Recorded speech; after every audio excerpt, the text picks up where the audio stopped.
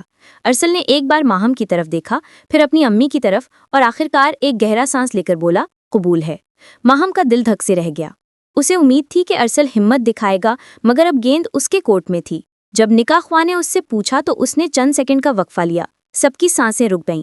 اس نے سوچا کہ اگر وہ انکار کر دے گی تو سب تماشا بن جائے گا، اور اگر اقرار کر لیا تو زندگی بھر کے لیے اس سڑیل ارسل کے ساتھ بنج جائے گی. مگر بیگم بلقیس کی آنکھوں میں موجود اولڈ ایج ہوم والے آنسو یاد آ گئے اور اس نے بھی دبی آواز میں کہہ دیا، قبول ہے. مبارکبادوں کا شور مچ گیا. مٹھائیاں تقسیم ہونے لگیں اور تالیاں بجنے لگیں. ارسل اور ماہم اب قانونی اور مذہبی طور پر میاں بیوی بن چکے تھے. نکاح کے فوراً بعد جب وہ دونوں تنہا ہوئے تو ارسل نے غصے سے ماہم کی طرف دیکھا. تم نے ہاں کیوں کہا؟ تم تو بڑی باغی بنتی تھی. ماہم نے تیکھے لہجے میں جواب دیا، تم نے پہلے ہاں کہا تھا مسٹر ارسل، اب مجھ پر الزام مت لگاؤ. ہم دونوں ہی بزدل نکلے. وہ دونوں اس حقیقت سے بے خبر تھے کہ یہ نکاح تو صرف ایک شروعات تھی. ان کے والدین نے اب ان کے لیے ایک ہنی مون سرپرائز تیار کر رکھا تھا جو ان کی اس نئی اور زبردستی کی نویلی محبت کو مزید آزمائش میں ڈالنے والا تھا. نکاح کے فوراً بعد جب سورج پہاڑوں کی اوٹ میں چھپنے لگا، ارسلان اور ماہم کو ہوٹل کے خاص ہنی مون سویٹ میں منتقل کر دیا گیا. کمرے کی سجاوٹ ایسی تھی کہ جیسے کسی پرانی فلم کا سیٹ ہو. چاروں طرف گلاب کی پتیاں بکھری تھیں اور میز پر موم بتیاں جل رہی تھیں. ارسلان نے کمرے میں قدم رکھتے ہی اپنا باسکٹ اتار کر بیڈ پر پھینکا اور صوفے پر ڈھے گیا۔ تو بیگم صاحبہ، آخرکار آپ نے مجھے اپنے نام کر ہی لیا، ارسلان نے طنزیہ مسکراہٹ کے ساتھ کہا۔ ماہم، جو آئینے کے سامنے کھڑی اپنے زیورات اتارنے کی کوشش کر رہی تھی، غصے سے مڑی۔ زبان سنبھال کر بات کرو ارسلان، تمہیں پتہ ہے کہ یہ سب ایک حادثہ ہے۔ میں تو اب بھی یہی سوچ رہی ہوں کہ ہم طلاق کے کاغذات کہاں سے حاصل کریں گے۔ ارسلان نے کہا لگایا، طلاق؟ ابھی تو مٹھائی کا ذائقہ بھی حلق سے نہیں اترا اور تم علیحدگی کی باتیں کر رہی ہو؟ دیکھو، ہمیں اب عملی ہونا پڑے گا۔ گھر والے ہم پر کڑی نظر رکھے ہوئے ہیں۔ اگر ہم نے ابھی لڑنا شروع کیا تو وہ ہمیں کسی جزیرے پر قید کر دیں گے تاکہ ہماری محبت مزید پروان چڑھے۔ ماہم نے گہرا سانس لیا اور بال ٹھیک کیے۔ تو تمہارا کیا مشورہ ہے؟ ارسلان نے کھڑکی سے باہر جھانکا، جہاں چاند کی روشنی برف پوش چوٹیوں کو چاندی جیسا بنا رہی تھی۔ میرا مشورہ یہ ہے کہ ہم ایک دوستانہ معاہدہ کریں۔ ہم دنیا کے سامنے ایک مثالی جوڑا بنیں گے، مگر اس کمرے کے اندر ہم صرف دو ایسے اجنبی ہوں گے جو ایک دوسرے کو برداشت کر رہے ہوں گے۔ جب تک ہمیں مکمل آزادی نہیں مل جاتی، ہم یہ ناٹک جاری رکھیں گے۔ ماہم کو یہ آئیڈیا برا نہیں لگا۔ ٹھیک ہے، مگر ایک شرط ہے، تم میرے ذاتی معاملات میں مداخلت نہیں کرو گے اور نہ ہی مجھ پر شوہرانہ روب جماؤ گے۔ منظور ہے؟ ارسلان نے ہاتھ بڑھایا۔ جیسے ہی ماہم نے ہاتھ ملانے کے لیے اپنا ہاتھ آگے کیا، دروازے پر دستک ہوئی۔ باہر بیگم بلقیس اور مرتضیٰ صاحب کھڑے تھے۔ ان کے ہاتھوں میں دودھ کے گلاس اور کچھ تحائف تھے۔ ہم نے سوچا کہ تم دونوں شاید تھک گئے ہوگے، اس لیے ہم ایک سرپرائز لائے ہیں، بیگم بلقیس نے اندر داخل ہوتے ہوئے کہا۔ ان کا سرپرائز دراصل ایک ٹورسٹ پیکج تھا، 7 دن، 7 شہر اور کوئی موبائل فون نہیں۔ مطلب ہم دنیا سے کٹ جائیں گے؟ ماہم نے گھبرا کر پوچھا۔ مرتضیٰ صاحب نے مسکرا کر جواب دیا، جی بیٹا، ہم چاہتے ہیں کہ آپ دونوں ایک دوسرے کی روح کو پہچانیں، ڈیجیٹل دنیا کو نہیں۔ کل صبح آپ کی فلائٹ ہے۔ ارسلان اور ماہم نے ایک دوسرے کو دیکھا۔ ان کا دوستانہ معاہدہ شروع ہونے سے پہلے ہی ایک ایسے امتحان میں پڑ گیا تھا جہاں نہ کوئی فرار کا راستہ تھا اور نہ ہی وائی فائی کا سگنل۔ شامت اب اپنے عروج پر تھی۔ مری سے رخصتی کا وقت آ پہنچا تھا، مگر یہ رخصتی کسی عام دلہن کی نہیں تھی، بلکہ 2 ایسے قیدیوں کی تھی جنہیں موبائل فون جیسی بنیادی انسانی ضرورت سے محروم کر کے ایک انجان سفر پر روانہ کیا جا رہا تھا۔ ارسل اور ماہم، جو اپنے ڈیجیٹل وجود کے بغیر خود کو ادھورا محسوس کر رہے تھے، ایک ایسی ویگن میں بیٹھے تھے جس کے ڈرائیور کو سخت ہدایت تھی کہ وہ ان دونوں کو ان کی منزل تک پہنچائے بغیر کسی سے بات کرنے نہ دے۔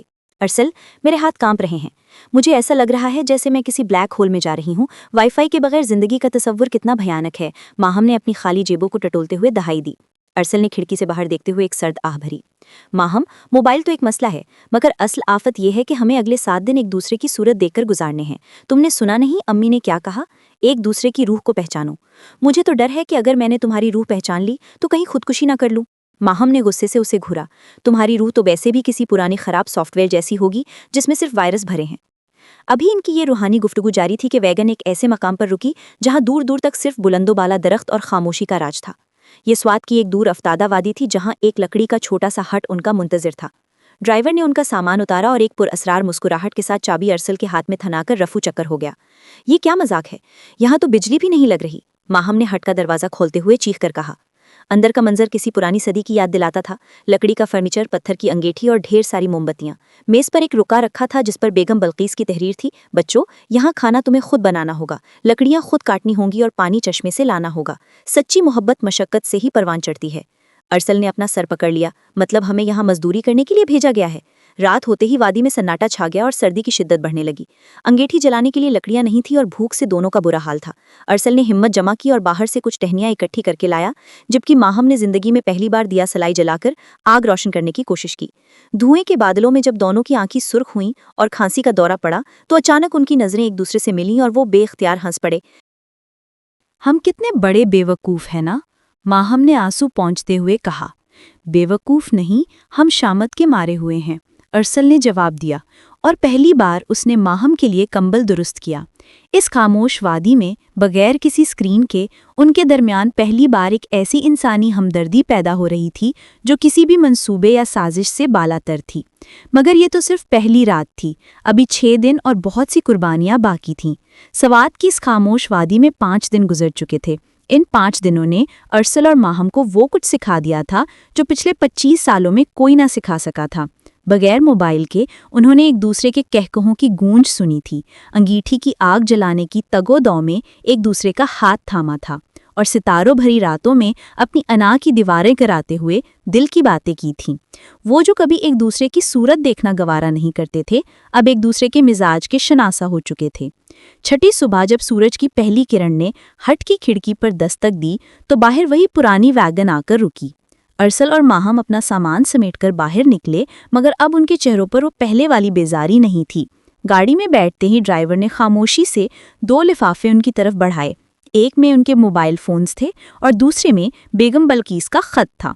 ارسل نے جلدی سے خط کھولا۔ بچوں، اگر تم یہ خط پڑھ رہے ہو تو اس کا مطلب ہے کہ تم نے اس آزمائش کو کامیابی سے گزار لیا ہے۔ ہمیں معلوم ہے کہ زبردستی کے رشتے بوجھ ہوتے ہیں، اس لیے ہم نے طلاق کے کاغذات تیار کروا لیے ہیں۔ اگر تم اب بھی ایک دوسرے سے الگ ہونا چاہتے ہو تو دستخط کر دو اور اپنی آزاد زندگی جیو، ہم تمہیں مجبور نہیں کریں گے۔ ارسل اور ماہم کے ہاتھ ساکت ہو گئے، گاڑی میں عجیب سی خاموشی چھا گئی۔